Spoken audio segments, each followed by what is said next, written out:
Now coming to the analysis of fat. The estimation of the total fat content in the food analysis using the classical methods typically involves extracting fat from a sample and quantifying it. The Soxhlet extraction method is widely used classical technique for this purpose. What is the importance of analysis? An accurate and the precise quantitative and the qualitative analysis of lipids in food is important for accurate nutritional labeling and determination of whether the food meets the standards of identity. Inaccuracies in analysis may prove costly for manufacturers and could result in a product of undesirable quality and functionality. Now coming to the methods for fat analysis. First is the solvent extraction methods.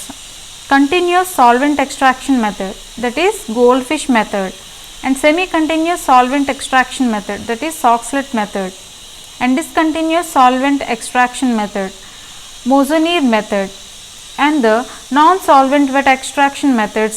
In this we see Babcock method and Zerber method, and instrumental methods, infrared method and specific gravity, and nuclear magnetic resonance and the gas chromatography methods are seen for the fat analysis. First one is the continuous solvent extraction method, that is goldfish method. Principle is, for continuous solvent extraction, solvent from a boiling flask continuously flows over the sample held in the ceramic thimble, and fat content is measured by weight loss of the sample or by weight of the fat removed. Coming to the calculation, weight of the fat in the sample is equals to beaker plus fat minus beaker. Percentage of fat on dry weight basis is equals to grams of fat in sample by grams of dried sample into 100. What is the advantage and the disadvantage of this method? Advantage is, the continuous methods gives faster and more efficient extraction than semi-continuous extraction methods. Disadvantage is, they may cause channeling which results in incomplete extraction. Easy formula for calculating fat content in goldfish method is, fat content in percentage is equals to weight of the extracted fat, that is W2, by the initial weight of the sample, that is W1 into 100.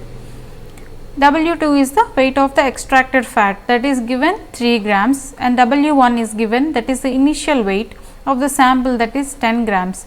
Fat content in percentage is equals to 3 by 10 into 100, then we get 30% of fat content. Next, coming to the semi-continuous solvent extraction method, that is Soxhlet method.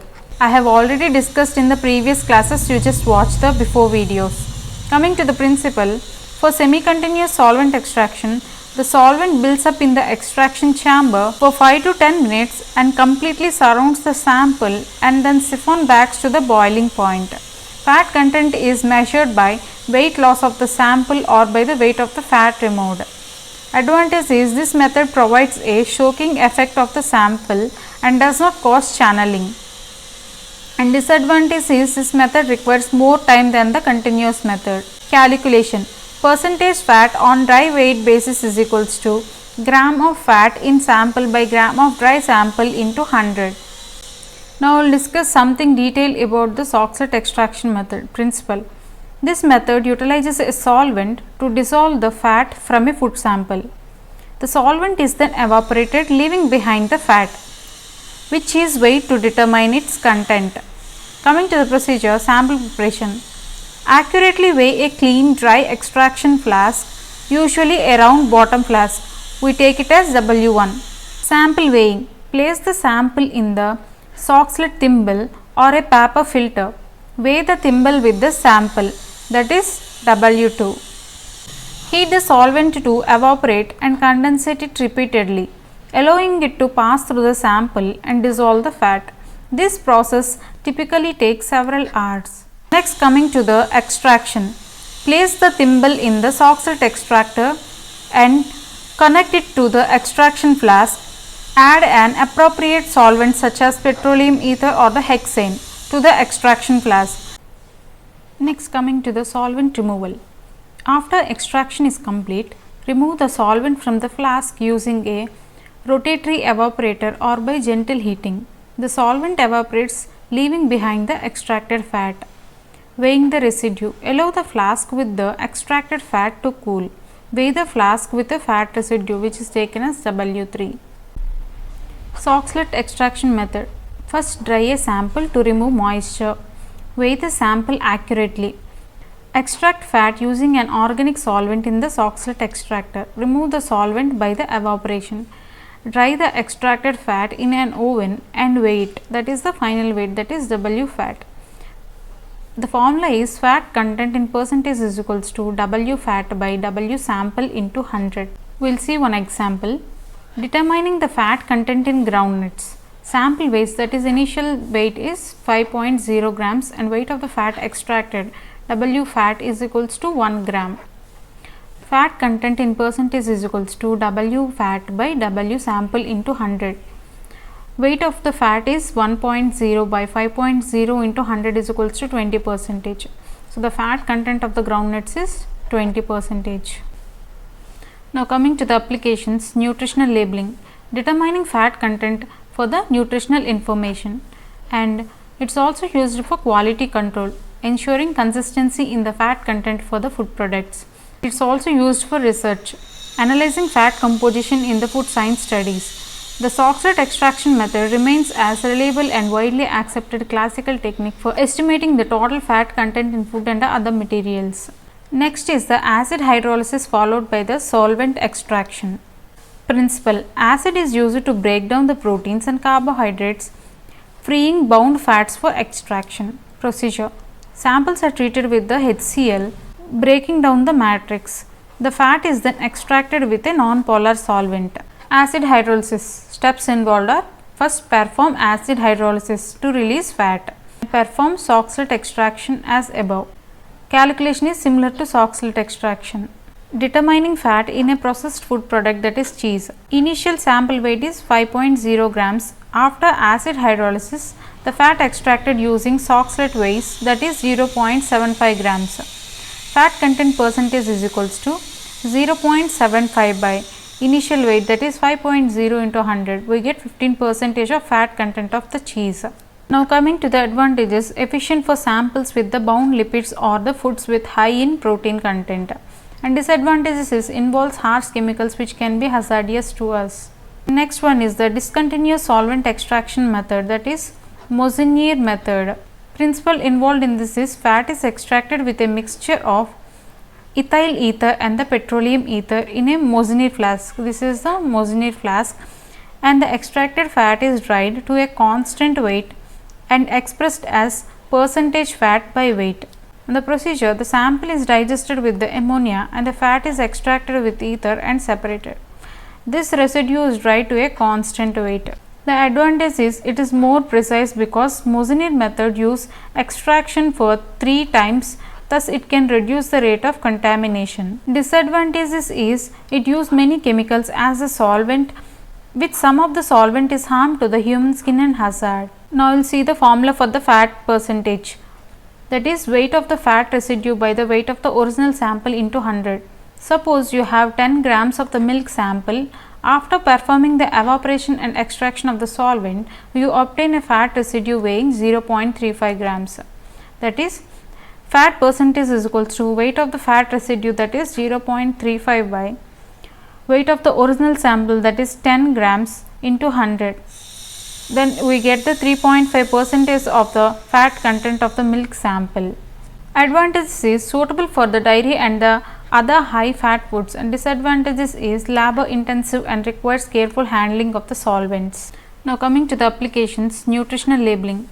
Determining fat content for the nutritional information, and it is also used for quality control, ensuring consistency in the fat content for the food products. Next, coming to the non-solvent fat extraction methods, that is Babcock method for milk fat. Principle involved in this is, in the Babcock method, sulfuric acid is added to a known amount of the milk in the Babcock bottle. This is the Babcock bottle, and the sulfuric acid digests protein and generates heat and releases the fat. Centrifugation and hot water addition isolate the fat, which is helpful for quantification in the graduated portion of the Babcock bottle.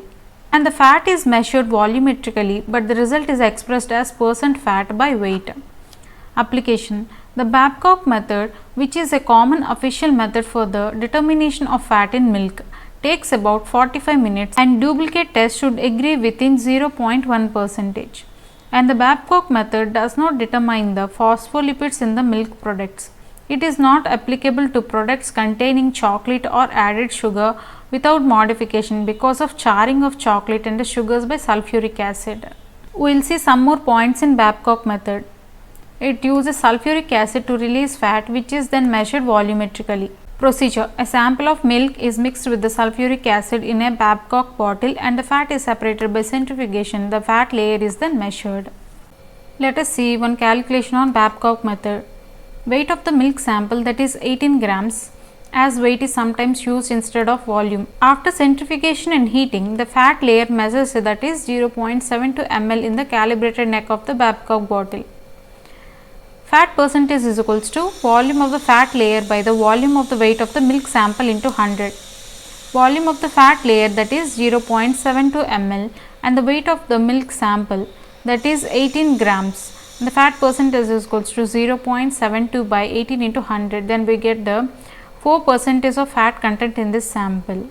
Advantages: it is fast and widely used in the dairy industry. Disadvantages is limited to dairy products and requires specific equipments. Next, coming to the Zerber method for the milk fat. Principle: the principle of the Zerber method is similar to that of the Babcock method, but it uses sulfuric acid and the amyl alcohol. The sulfuric acid digests proteins and the carbohydrates and releases fat and maintains the fat in the liquid state by generating heat. This is the butyrometer. This is the body of the butyrometer with the sulfuric acid mixture, and this is very important. This is the fat column indicating the fat content of the milk tested. This is the lower meniscus point and read off point, that is lower meniscus of the fat column. And coming to the application, it is comparable to the Babcock method but is simpler and faster and had wider application to a variety of the dairy products. The isoamyl alcohol generally prevents the charring of the sugar found with the regular Babcock method. We already discussed the principle about the Zerber method, that is acid and the centrifugation are used to separate fat from milk or the dairy products. Sulfuric acid is added to digest the sample, then centrifuged with the fat layer measured in the graduated tube. This method do not have any mathematical formula. It involves a chemical process that isolates the fat, allowing it to be visually measured. The fat content is measured directly by reading the graduated scale on the butyrometer. This scale typically provides a direct reading in terms of percentage of fat. Advantages is simple and rapid, primarily used for milk and cream, and disadvantage is limited to the dairy products and requires high temperatures. Next, coming to the Rose-Gottlieb method. It uses ammonium hydroxide, ethanol and ether to extract fat, following by the gravimetric analysis. This is the Rose-Gottlieb separator and the siphoning vessel. Coming to the procedure, sample is treated with the ammonium hydroxide, that is NH4OH, to break down the proteins, and the fat is extracted with the ether. After evaporation, fat is weighed. The fat content is calculated similarly to the Mosnier method, that is weight of the fat residue by the original sample into 100. Weight that is given, that is 10 grams. Weight of the fat residue after extraction, that is 0.4 grams. Fat percentage is equals to 0.4 by 10 grams into 100. Then we get the fat content of the sample, that is 4%. Coming to the advantages, this is highly accurate for the dairy products. Coming to the disadvantages, more complex and time consuming comparing to the other methods. Next, coming to the Bly-and-Dyer method for the wet samples. This method is commonly used for analyzing fat in wet or high moisture samples like fish or meats using a combination of water, methanol and the chloroform. Coming to this diagram, biological sample consists of 80% of water in blood or tissues or homogeneous microorganisms or cell pellet, and we have to mix sample with the chloroform or the methanol in the ratio of 1:2, and addition of 1 volume of the chloroform and 1 volume of water, mixing and filtration takes place. Then we can see the interface where the lower phase consists of lipids and upper phase consists of the polar molecules, that is metabolites, salts and amino acids. And the steps involved in this is homogenate the sample with the water methanol solution, add chloroform to extract fat and separate the organic fat containing layer and evaporate the solvent and weigh the remaining fat. Coming to the calculation, fat content percentage is equals to weight of the extracted fat by the original weight of the sample into 100. Analyzing fat content in the fresh fish fillet with high moisture content. Initial sample weight, that is 10 grams. After extraction and solvent evaporation, weight of the fat is 0.8 grams. Then fat content percentage is equals to 0.8 by 10 into 100. We get 8% of the fat content of the fish fillet. Calculation for free fatty acids. Steps: titrate a sample with the standardized NaOH or KOH, that is sodium hydroxide and potassium hydroxide solution. Measure the volume of the titrant used. Coming to the calculation, percentage of oleic acid is equals to volume of NaOH into normality of NaOH into molecular weight of oleic acid by the weight of the sample into 100. Measuring free fatty acids in an oil sample, weight of this oil sample is 5 grams and volume of 0.1 normal NaOH used in the titration, that is 3 ml, and molecular weight of the oleic acid is 282.47 gram per mole. And coming to the calculation, percentage of oleic acid is equals to 3 ml into 0.1 normality into 282.47 molecular weight by 5 into 100. Then we get the free fatty acid content in oil is 16.9%. These methods remain foundational in food analysis labs due to their accuracy and reliability. However, their complexity and the chemical requirements and processing time have led to the development of the rapid instrumental techniques in modern food analysis such as NMR and the infrared spectroscopy. If you like the video, please do like, share and subscribe.